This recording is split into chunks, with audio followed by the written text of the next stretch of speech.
All right, let's shift gears to the last segment here. We've been talking about central bank digital currencies and talking a little bit about that in the last week. And I just want to show you a couple of slides and show you a few websites about some things that you may not know about. Ed mentioned this earlier in the week about Unicoin, and Unicoin has been rolled out. So this is quite sinister stuff. We talk about the end of the dollar. Ed shows us a chart showing us that, you know, the USD has been reserve currency for 94 years. That's going to go away soon. It'll be someone else's turn. Look at this. Unicoin, Digital Currency Money Authority, DCMA, Universal Monetary Unit. This thing is like sinister as hell, right? The DMCA is a world leader in the advocacy of digital currency innovations for monetary authorities.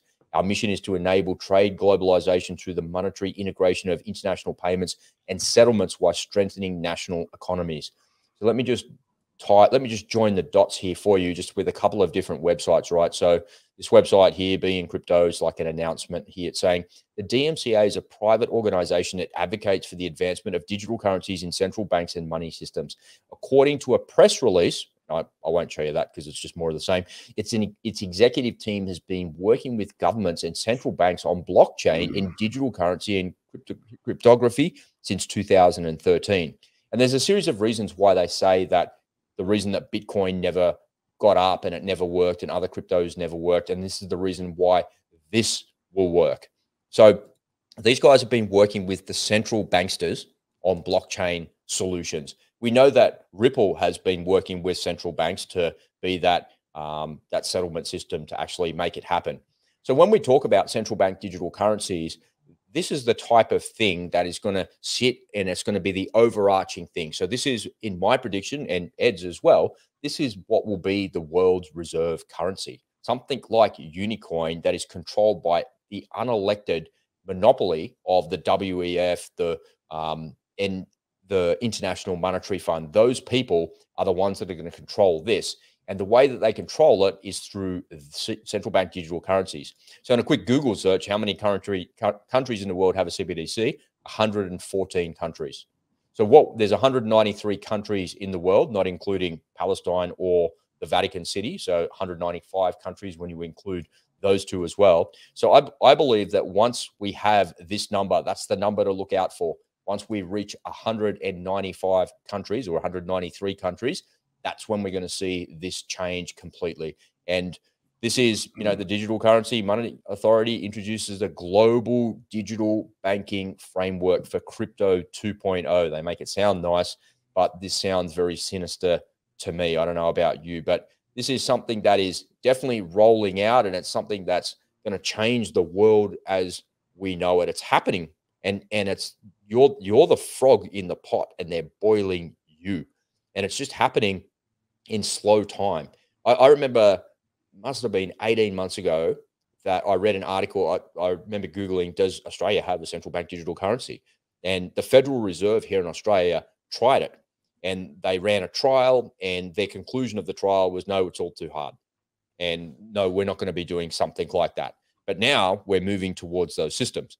And the reason that we're moving towards those systems is because the people that rule the world and the people that control all the money are moving towards those systems.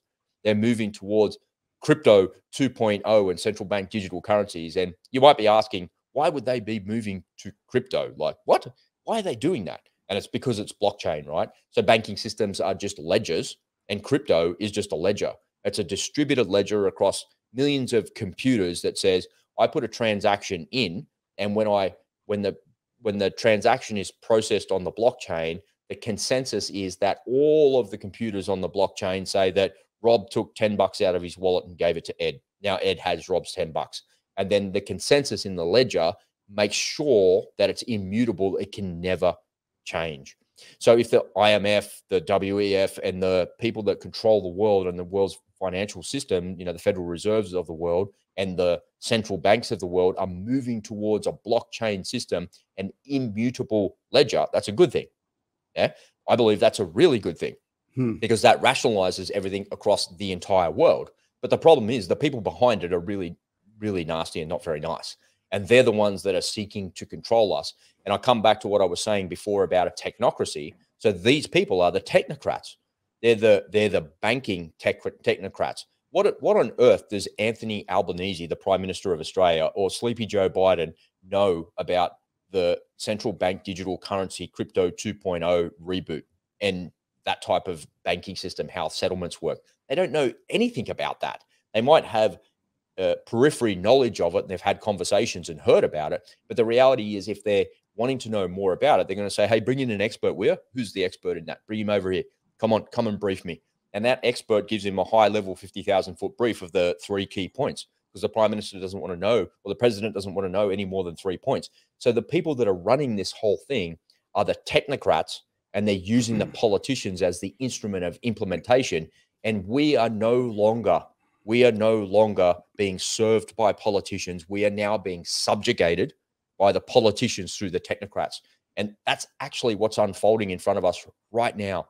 And I believe that the countdown clock that we could have is once 193 countries have central bank digital currencies and they've got their infrastructure in place, because they don't want to leave anyone behind, because they then won't be able to transact in the world. That's when you're going to see this thing roll out.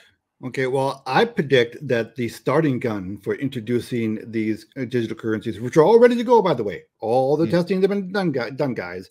They're all ready to go. They're on the shelf, and they're just looking for a chance to implement them.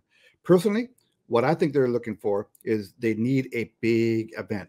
They need a catastrophe.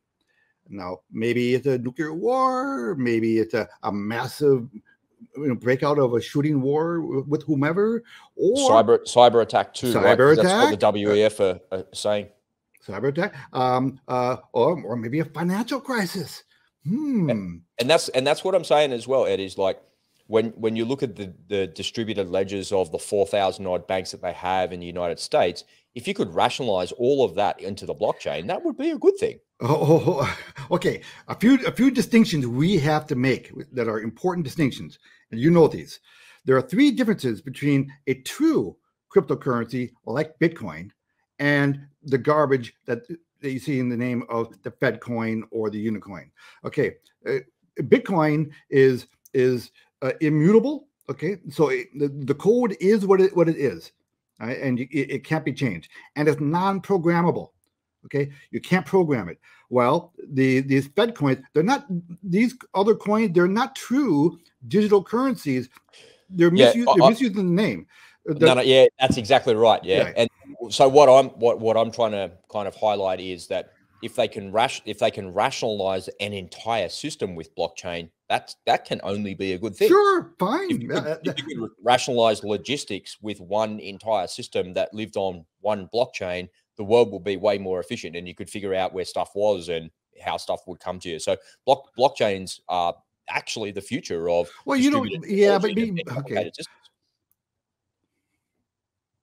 But I'm thinking you don't actually need digital tokens or currencies in order to achieve that, do you? You can do it. They already have zeros and ones in the computers. They don't. Do they actually need a digital? And that's what I'm saying is that's the next level of it. And the reason that it's the next level is when you understand how blockchains work. Like, so in a Bitcoin blockchain, I do the transaction, it goes into the blockchain and it gets mined. And the mind is a mathematical algorithm. And then there's a consensus across all of the entire blockchain of computers that has actually happened. That's the ledger, right? Okay. So if the government wanted to do that, I'm sure they could do that. They could do a Bitcoin 2.0 version, for their purposes. But they're not interested in that for two main reasons. The first one is they like to be able to spend as much as they want, right? With Bitcoin, 21 million units. That's all there is. That's all there'll ever be. All right. It's a constraint. They're constrained, right? There's a limited number. That's why they don't like. That's why they took us off the gold standard, because the gold standard restricted their ability to spend money. They don't like that. Right. Yeah. So when this new coin comes, they're not going to lose that ability to print more coins. They will still be able to print as many as they want. So they're not solving that issue, and they're not remotely interested in solving that issue.